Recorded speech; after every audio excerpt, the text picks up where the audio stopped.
Hello everybody, welcome back to our channel. I'm Lydia. Et moi c'est Kevin et ensemble nous sommes Kevin and Lydia, becoming a family.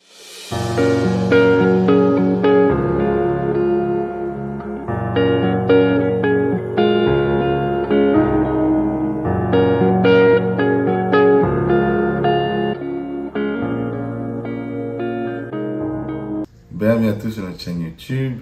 Alors, comme vous avez vu, on a fait une série sur les relations, sur le mariage. Et quoi de plus propice qu'aujourd'hui, si vous voyez la vidéo normalement, c'est le 20 juillet, le jeudi, on célébrera nos 5 ans de mariage. Wow. Donc 5 ans, purée, c'est passé vite. Yeah. Et on s'est dit pourquoi pas partager avec vous 5 leçons qu'on a apprises durant ces 5 années de mariage. Et on a un peu trouvé un mot, un adjectif pour décrire chaque année. Et voilà, on va partager ça avec vous. Mais avant de rentrer dans la vidéo, nous avons toujours à liker notre contenu, hein, partager notre chaîne YouTube autour de vous et abonnez-vous. Allez, c'est parti. Pendant notre première année de mariage, on va dire la première leçon qu'on a vraiment appris, c'était d'arrêter de lancer ou utiliser le mot divorce. Qui c'est que tu veux divorce ici? Je pense qu'on connaissait le mot divorce un peu trop pendant les premières semaines, les premiers mois. Attention, j'étais divorcé. Juste parce qu'on est chrétien, ça ne veut pas dire qu'on ne peut pas se divorcer. Hein. À un moment donné, on a vraiment compris que non, nous on a dit c'est pour le meilleur et pour le pire qu'on va rester ensemble. Du coup, on a vraiment arrêté d'utiliser ce mot et d'arrêter comme une menace entre l'un et l'autre. Et on a dit non, on oublie ça. Dans la Bible, c'est marqué une seule fois pour le divorce. Et nous, on n'est même pas, on ne serait jamais là. Mais nous, on a utilisé un peu trop. Et c'était vraiment une menace qui était un peu trop forte. Du coup, on a dit on arrête ça et on est ensemble pour la vie. C'est vrai, parce que moi, je dirais que une des choses les plus challengeantes dans la première année, c'était justement s'adapter, ajuster nos vies ensemble. Étant donné que les gens m'avaient retrouvé, j'avais pris mes habitudes, vous voyez, de bachelier et de bachelor, c'est pas le bachelier, je suis fatigué. Et j'avais pris mes habitudes. Quand Lydia venait, donc, je sens qu'elle était dans mon espace, parce qu'on n'avait jamais vécu ensemble vraiment, et d'avoir, moi j'ai jamais vécu avec une femme, et là justement c'était difficile. Hein. Moi, et surtout l'appartement était petit. L'appartement c'était vraiment petit. On n'avait pas d'espace séparé. C'était vraiment. On avait, mais c'était petit. C'était petit. C'était vraiment juste la salle de bain que tu pouvais fermer la porte à clé. Ouais. Si à part de ça, oui, on avait une chambre qui était séparée, mais il n'y avait pas beaucoup d'espace. Ceux qui connaissent New York, on appelle ça les shoebox. Ouais. Les boîtes à chaussures. C'est des appartements en boîte à chaussures, ils ont compilé 3 pièces sur une. En vrai, ils ont pris ouais, ils ont coupé comme ça. Ouais, donc moi je dirais qu'un des challenges c'était ça, vraiment ajuster la vie à deux. Mais un des bonus aussi de la première année, c'était de enfin justement commencer cette vie à deux. Parce que notre relation est en relation à distance. C'est qu'en fait tu anticipes cette vie, tu anticipes le fait de commencer votre vie à deux. Et le fait de vraiment commencer ça la première année, c'était quelque chose qui était cool. Voyager ensemble, se réveiller, depuis jamais à dire au revoir. C'était un beau début. Ouais, c'était un beau début, sachant qu'en plus, nous on s'est mariés, tu te maries, tu commences à faire les bails, après elle doit partir, relation à distance, c'est pas ça. Genre on s'est mariés, je rentre à Paris, je dis bon moi je rentre à New York, toi tu rentres en Angleterre. Pendant un mois, ah non, donc franchement le cool c'était la première année, il y avait des challenges, mais c'était aussi magnifique de pouvoir enfin commencer cette vie en tant que monsieur et madame Tangaku. Du coup, 12e année de mariage. Je pense qu'on a vraiment appris que ce n'est pas grave si ce n'est pas comme on a prévu. Parce que là, pendant notre 2e année de mariage, on a accueilli notre premier enfant, qui était une petite surprise. Et je pense que Dieu voulait vraiment nous montrer que c'est sa volonté avant notre volonté. Et voilà. Ces voix ne sont pas les nôtres. Comme on dit toujours, c'est ça.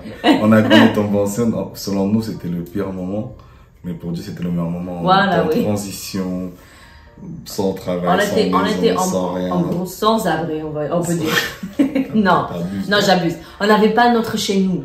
On était chez la famille, Kevin et son travail avait fini, on était juste en période de transition. Ouais. Et dans nos têtes, c'était vraiment le pire moment qu'on pouvait tomber enceinte. Et je voulais vraiment que pendant le 2e année de mariage, c'était vous allez me faire confiance. C'est ça. C'était vraiment ça, pendant cette année. Donc durant cette 2e année, un des gros plus, on est devenu une famille. Yeah. Et c'était, même si c'était pas comme on disait sur le plan qu'on en avait, mais sur le plan que j'avais pour nos vies, qui est arrivé juste avant la pandémie, cet enfant qui nous a tenus en vie durant cette période un peu très sombre pour tout le monde. Donc vraiment, ça c'était un plus pour nous de vraiment bâtir notre petit cocon, passer du temps avec la famille et qu'elle grandisse avec sa famille. Et voilà, un des challenges qu'on a eu dans la deuxième année, comme Lydia l'a dit, enfin, à l'époque on regardait comme un challenge, mais aujourd'hui on regarde comme une bénédiction, parce qu'à l'époque on disait on vivait chez ma mère, on disait comme ça, notre premier enfant on vit chez maman, mais avec le recul aujourd'hui on se rend compte que cette saison-là c'était une bénédiction en fait, parce que maman qui est plus là, on chérit ses souvenirs en fait. La troisième année de mariage pour nous, si on devait la décrire, on dirait un peu en mode survie, c'était en mode survival. Et je dirais, on a vraiment appris à être unis, à être tous les deux unis face à l'adversité. On a eu des situations pas faciles avec certains membres de la famille de Lydia, qui ont créé beaucoup de tensions dans notre couple, dans nos familles. Et vraiment, c'est là qu'on a vraiment dû se protéger notre union et vraiment prendre des décisions vraiment pour protéger ça. Donc on a, comme on dit souvent, ce qui ne te tue pas te rend plus fort. Ça a rendu tout ce que l'ennemi pensait à envoyer pour nous détruire. God turned it for our good. Dieu l'a tourné pour notre bien et au final, ça nous a renforcé plus qu'autre chose. Mais une bonne chose pendant notre troisième année de mariage, c'était qu'on a eu notre appartement ici en France. Et ça, c'était vraiment une grosse bénédiction de Dieu parce qu'avant ça, on vivait juste avec la famille. Et parce qu'on a commencé avec notre appartement à New York. Et après ça, notre petit cocon, ça a tout changé parce qu'on a commencé à vivre avec la famille. Du coup, quand on a eu notre appartement à nous, c'était un nouveau chapitre. On crée notre vie à nous. On a créé notre vie à nous. Parce qu'on avait notre cocon à New York, comme on disait, avant que notre appartement ici, on a vécu plus de temps avec de la famille. Durant les 3 premières années, on a vécu plus de temps avec la famille que nous seuls. Oui, que nous seuls. Donc voilà, mais je veux trancher entre la troisième et la quatrième année parce que entre la troisième année, du coup, ça s'est fini un peu en beauté parce qu'on pensait que j'avais une proposition de travail. Enfin, on se disait la fin de saison est finie. Ouais, donc la troisième, notre vie allait changer. Et du coup, la troisième année qui va sur la quatrième année, ça a été les montagnes russes. C'est ça que j'ai intitulé la quatrième année. On a dû apprendre à être résilient, on a dû apprendre face à l'adversité parce que la troisième année, on a fini avec le travail et la grossesse d'Aïka. Du coup, on se dit, enfin, la situation va changer. Mais au final, le travail à Londres, Dieu a fermé la porte. Du coup, vraiment, on s'est dit, vraiment, du coup, maintenant, on se dit, mais en fait, Aïka vient dans les mêmes conditions que Kezaya, mais maintenant, cette fois, on est chez nous, on a notre cocon à nous. Oui, mais, donc ça a changé. Ça a changé, mais pas forcément comme on voulait. Comme on voulait, oui.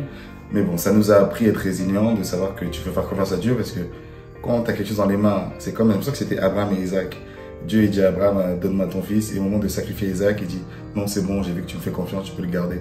C'est pour ça que Dieu nous a fait un peu pareil, c'est en mode, donne-moi ce travail-là, fais-moi confiance, et j'ai ta vie entre mes mains, et je continue à faire une œuvre dans ta vie qui n'est pas comme les autres, fais-moi confiance et suis mon plan.